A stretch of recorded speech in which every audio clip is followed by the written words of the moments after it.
Si vivre est trop lourd, peut-être que tu tiens une version qui n'est pas toi. Avez-vous déjà eu le sentiment que votre vie est bien? Mais malgré tout, quelque chose en toi ne s'intègre pas? Comme si, à l'extérieur, tout fonctionnait, mais à l'intérieur, il y avait une fatigue émotionnelle difficile à expliquer. Et puis vient cette culpabilité silencieuse, je n'ai aucune raison de ressentir cela, alors pourquoi le suis-je? La vérité, c'est que peut-être n'es-tu pas fatigué de la vie elle-même mais de la façon dont tu la vis. Une routine marquée par une surcharge, des décisions automatiques et un écart presque imperceptible avec son authenticité. Peu à peu, le sens se perd, la récompense biologique diminue. Et ce qui reste, c'est une fatigue que le repos ne résout pas. Dans cette vidéo, vous comprendrez comment la déconnexion intérieure peut conduire à l'anédonie, à l'isolement et à ce sentiment de vide que beaucoup essaient d'ignorer. Mais vous découvrirez aussi comment l'alignement, l'acceptation et de petits moments d'émerveillement peuvent initier une véritable transformation. Et peut-être, pour la première fois, réaliserez-vous que le problème n'est pas vous, c'est la vie que vous avez été conditionné à mener. Il y a des gens qui regardent leur vie et se disent « Waouh, tout va bien pour elle ». Routine organisée, tâches à jour, peut-être même un peu de temps libre. Mais à l'intérieur, il y a une fatigue émotionnelle difficile à expliquer. Ce n'est pas quelque chose de visible, on ne peut pas le publier, on ne peut même pas le justifier correctement. C'est juste un inconfort constant, comme un bruit de fond qui ne s'éteint jamais. Ce type de sensation est généralement accompagné d'une légère anédonie. Les choses ne sont pas mal, mais ils ne sont pas bons non plus. On rit, on parle, on participe mais on ne le ressent pas vraiment. Et puis commence l'isolement intérieur, vous vous éloignez de vous-même sans vous en rendre compte. Parce que lorsqu'il n'y a pas d'alignement entre ce que l'on vit et ce que l'on ressent, la vie perd de sa couleur, même si tout semble aller bien. Un exercice simple, tout au long de la journée, demandez-vous à 3 moments différents, suis-je présent ou est-ce que je travaille simplement? Cette question active la conscience et commence à casser l'automatique. Parce que la transformation ne commence pas quand tout s'effondre. Tout commence quand on réalise qu'une chose, même subtile, n'a pas de sens. À un moment de ta vie, sans t'en rendre compte, tu as commencé à jouer des rôles. Le responsable, le fort, celui qui ne rate pas, celui qui plaît à tout le monde. Et au début, cela apportait même une récompense biologique, approbation, reconnaissance, appartenance. Mais avec le temps, garder ce personnage a commencé à générer une fatigue émotionnelle. Le problème est que ces rôles ne naissent souvent pas de leur authenticité, mais d'attentes extérieures. Famille, société, expériences passées, tout cela façonne qui vous devriez être. Et plus vous vous éloignez de ce que vous ressentez vraiment, plus la surcharge intérieure grandit, ainsi que cette étrange sensation de vivre une vie qui n'a pas beaucoup de sens. Une étape pratique ici consiste à identifier quel rôle joue-je le plus aujourd'hui. Le point fort? Le parfait? Qu'est-ce qui résout tout? Puis demandez-vous, qu'est-ce que je dois éviter de ressentir en occupant ce rôle? Cette réflexion réduit la culpabilité et laisse place à l'acceptation. Parce qu'au fond, maintenir une version qui n'est pas entièrement à vous a un prix, et ce coût commence à se manifester d'une manière que vous ressentez peut-être déjà. Vivre en automatique semble efficace, jusqu'à ce que le prix commence à apparaître. Tu fais tout ce qui doit être fait, mais tu te sens de moins en moins. L'épuisement émotionnel monte lentement, alimenté par une surcharge constante dont tu ne te rends même plus compte. C'est comme conduire pendant des heures sans se souvenir du chemin, on arrive, mais on ne vit pas le voyage. Le problème, c'est que le cerveau comprend la répétition sans sens comme de la lassitude. La récompense biologique diminue, la motivation s'affaiblit et l'anédonie commence à montrer des signaux. Ce qui te procurait un peu de plaisir devient juste une tâche de plus. Et, sans t'en rendre compte, tu entres dans un cycle où tu fais plus pour essayer de ressentir quelque chose, et ça ressent de moins en moins. Une étape pratique consiste à briser intentionnellement les schémas automatiques. Changer de petites habitudes, un chemin différent, une pause consciente, un moment sans stimulation. Cela peut sembler simple, mais cela réveille l'esprit. Lire des choses comme Atomic Habits aide à comprendre comment de petits changements engendrent de grandes transformations. Et quand on commence à sortir de l'automatique, on remarque quelque chose d'encore plus inconfortable. Peut-être que vous ne savez même plus ce que vous voulez vraiment. Il y a un moment où l'épuisement émotionnel n'est plus seulement psychologique, et devient aussi biologique. Votre cerveau, surchargé, commence à modifier la façon dont il libère de la dopamine, le neurotransmetteur lié à la motivation et à la récompense biologique. Résultat, ce qui te procurait du plaisir te semble maintenant terne. Ce n'est pas un manque de volonté? Votre système fonctionne en mode économique. C'est pourquoi, dans les états d'anédonie, même des choses simples comme écouter de la musique, traîner avec des amis ou regarder quelque chose que vous aimez perdent de leur éclat. L'esprit ne répond pas avec le même enthousiasme. Et puis la culpabilité surgit, pourquoi rien d'autre ne me remonte le moral? Mais voyez-vous, ce n'est pas un défaut de caractère, c'est un effet direct d'une surcharge prolongée et d'un manque de récupération émotionnelle adéquate. Une façon pratique de commencer à inverser cela est de miser sur de petites victoires biologiques. Au lieu d'attendre la motivation, créez des actions minimales qui génèrent un sentiment de progrès. Faire le lit, marcher 10 minutes au soleil, réduire les stimuli excessifs, comme les réseaux sociaux. Cela aide à recalibrer votre récompense biologique petit à petit. Ce n'est pas immédiat, mais c'est ainsi que commence la transformation, restaurer les bases avant de poursuivre l'extraordinaire. Quand l'esprit l'ignore trop longtemps, le corps entre en jeu. Et il ne demande pas la permission. Cette fatigue émotionnelle commence à apparaître sous la forme d'une fatigue constante, d'un manque d'énergie, de douleurs sans explication claire. Ce n'est pas ton truc, c'est tout ton système qui signale que la surcharge a dépassé le bord. Vous commencez à remarquer une résistance même aux tâches simples. Des choses autrefois automatiques demandent désormais un effort énorme. L'anédonie s'intensifie, l'isolement augmente, et la récompense biologique disparaît pratiquement. Et puis vient la culpabilité, pourquoi suis-je comme ça si ma vie n'est même pas si difficile? Mais le corps ne répond pas à la logique, il répond à l'expérience accumulée. Une étape importante ici est d'arrêter de lutter contre les signes et de commencer à les écouter. Si possible, réduisez le rythme dans les petites choses, réduisez les stimuli, respectez les pauses, observez votre niveau d'énergie tout au long de la journée. Des pratiques comme la respiration consciente ou les étirements légers aident déjà à reconnecter corps et esprit. Parce que quand tu commences à écouter le corps, tu remarques quelque chose d'inconfortable? Peut-être que tu essaies de fuir les sentiments. Lorsque l'inconfort intérieur augmente, beaucoup de personnes réagissent de la même manière, en faisant plus. Plus de tâches, plus d'objectifs, plus d'occupations. La productivité devient une forme d'évasion car tant que vous êtes occupé, vous n'avez pas à affronter l'épuisement émotionnel. Mais cette stratégie a un coût élevé. Elle intensifie la surcharge et vous éloigne encore plus de votre propre sens. Au début, cela semble même fonctionner.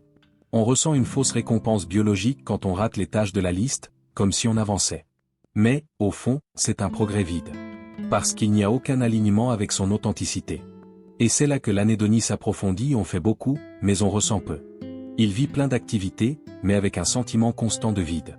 Une pratique puissante ici est de créer des pauses conscientes entre les tâches. Avant de passer à la suivante, arrêtez-vous et demandez, ce que je vais faire maintenant est-il un vrai besoin ou juste une échappatoire? Cette simple question casse l'automatique et réduit l'envie de tout remplir d'actions. Parce qu'au final, le problème est de ne pas faire grand-chose. Cela n'a aucun sens. Et c'est ce qui mène à un vide encore plus profond. Il y a des gens qui regardent leur propre vie et se disent, ça n'a pas de sens que je ressente ça. Après tout, il ne manque rien des importants, travail, routine, peut-être même des réussites. Mais malgré tout, le vide est là. Et cela embrouille. Parce que ce genre d'épuisement émotionnel ne vient pas d'un manque de choses, il vient d'un manque de sens. Lorsque vos actions n'ont aucun lien avec votre authenticité, la récompense biologique perd de la force. Tu conquiers, mais tu ne le ressens pas. Elle avance, mais elle n'est pas accomplie. L'anédonie s'installe silencieusement, et l'isolement grandit pas nécessairement social, mais intérieur. C'est comme si tu vivais une vie qui est censée t'appartenir, mais ce n'est pas le cas. Une façon pratique de commencer à sauver le sens est de poser une question simple à la fin de la journée, qu'est-ce qui a rendu tout cela digne aujourd'hui? Il n'est pas nécessaire que ce soit quelque chose de grandiose. Cela peut être un moment de présence, une conversation, une petite avancée. Ces points de sens servent d'encre. Et quand on commence à les identifier, on laisse la place à un moment inévitable, la rupture. Il y a un moment où on ne peut plus faire semblant que tout va bien. Ce qui était autrefois tolérable commence à être profondément gênant. La routine perd son sens, les conversations semblent superficielles, et une pensée récurrente surgit, cela n'a plus de sens. C'est le moment de la rupture, aussi inconfortable soit-il, c'est aussi un signe de conscience. Beaucoup de gens interprètent cette phase comme une crise, un échec ou une instabilité.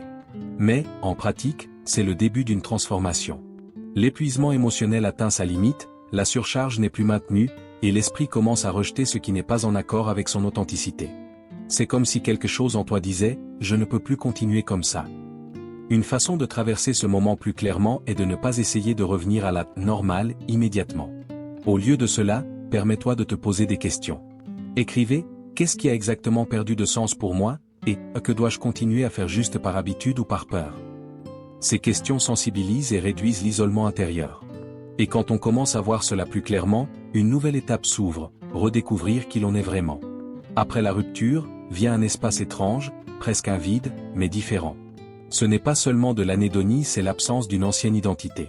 Vous commencez à réaliser que beaucoup de vos choix n'étaient pas vraiment les vôtres. Et alors une question gênante surgit, qui suis-je, sans tout cela ? Ce moment peut générer de l'insécurité, mais c'est aussi là que l'authenticité commence à émerger. L'épuisement émotionnel diminue quand on arrête de soutenir des versions qui n'ont plus de sens. Mais en même temps, le doute apparaît. Sans l'ancien scénario, tout semble incertain. Et c'est là que beaucoup de gens se replient, revenant à la surcharge connue. Parce que l'inconfort du nouveau effraie parfois plus que le poids de l'ancien. Une façon pratique est de tester des versions de soi-même à petite échelle. Essaie quelque chose que tu as toujours voulu mais éviter, un nouveau passe-temps, une autre façon de t'exprimer, une opinion que tu cachais avant. Aucun engagement à changer la situation pour toujours. Explorez simplement. Ce processus reconstruit votre connexion intérieure, réactive la récompense biologique et commence à façonner une vie plus sensée. Changer semble libérateur en théorie, mais en pratique, c'est effrayant. Parce que chaque transformation perturbe les anciennes structures. Lorsque vous commencez à chercher l'alignement et l'authenticité, des sentiments tels que la culpabilité, l'insécurité, voire la peur du jugement surgissent. Après tout, sortir du schéma vous dérange pas seulement vous, mais aussi ceux qui étaient habitués à votre version précédente. La culpabilité se manifeste comme une voix intérieure qui vous dit que vous êtes égoïste en pensant à vous-même. La peur se demande si tu peux la supporter. Et le jugement, réel ou imaginé, renforce l'isolement. Tout cela peut réactiver l'épuisement émotionnel, comme si changer était plus fatigant que de rester là où l'on est. Mais en réalité, c'est juste l'inconfort de grandir. Une étape importante ici est de normaliser ce processus. Chaque fois que vous ressentez un doute, souvenez-vous, l'inconfort ne signifie pas une erreur, cela signifie transition. Écris tes peurs concrètement et remets en question chacune d'elles. Cela apporte de la clarté et réduit la surcharge mentale. Et petit à petit, on réalise qu'il n'est pas nécessaire de tout changer d'un coup, il suffit de commencer par de petits actes de vérité. La véritable transformation ne se produit pas dans de grandes décisions dramatiques, mais dans de petits actes de vérité répétés dans la vie quotidienne. C'est à ce moment-là que vous commencez à aligner vos actions avec votre authenticité, même si c'est en détail. Un non dit au bon moment, un choix plus honnête, une limite respectée. Ça semble petit, mais cela change tout en interne. Ces petits mouvements commencent à réduire l'épuisement émotionnel car ils éliminent l'usure des versions qui ne sont pas les vôtres. La surcharge diminue, et la récompense biologique réapparaît naturellement. Ce n'est pas une euphorie intense, mais un sentiment tranquille de cohérence et cela brise déjà le cycle de l'anédonie. Vous pouvez commencer par quelque chose de simple. Choisissez une situation aujourd'hui où vous agiriez normalement en automatique et faites-le différemment, avec conscience. Cela peut être exprimer votre opinion, changer une habitude ou respecter votre temps. Ces micro-ajustements créent un effet cumulatif puissant. Et quand tu t'en rends compte, tu construis déjà une vie qui commence à avoir plus de sens. Au final, l'objectif n'est pas d'éliminer complètement la fatigue, ce serait irréaliste. Le but est de construire une vie où la fatigue a du sens. Là où l'effort est aligné sur ton authenticité, et non avec des attentes qui ne font que générer une surcharge. Quand il y a du sens, même l'usure a un but différent. Créer cette vie ne se produit pas d'un seul coup. C'est un processus d'ajustement constant, de choix plus conscients, surtout, d'acceptation de son propre rythme. L'épuisement émotionnel commence à diminuer non pas parce que vous faites moins, mais parce que vous commencez à faire ce qui compte vraiment. La récompense biologique revient à fonctionner comme elle le doit, soutenir, pas drainer. Demandez-vous, qu'est-ce que je garderais dans ma vie actuelle si je recommençais à zéro, et que laisserais-je derrière moi sans hésitation ? Ces réponses montrent où se situe le véritable alignement. Et c'est dans cet espace que la transformation se produit, non pas comme un événement, mais comme un mode de vie qui respecte qui vous êtes. Peut-être avez-vous commencé cette vidéo en pensant que vous en aviez juste assez de la vie ?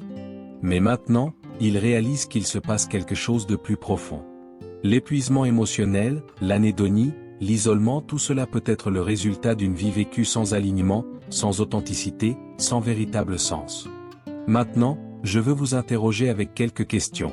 Combien de décisions dans votre vie vous appartenaient vraiment? Ou habites-tu en automatique juste pour éviter d'être blâmé ou jugé?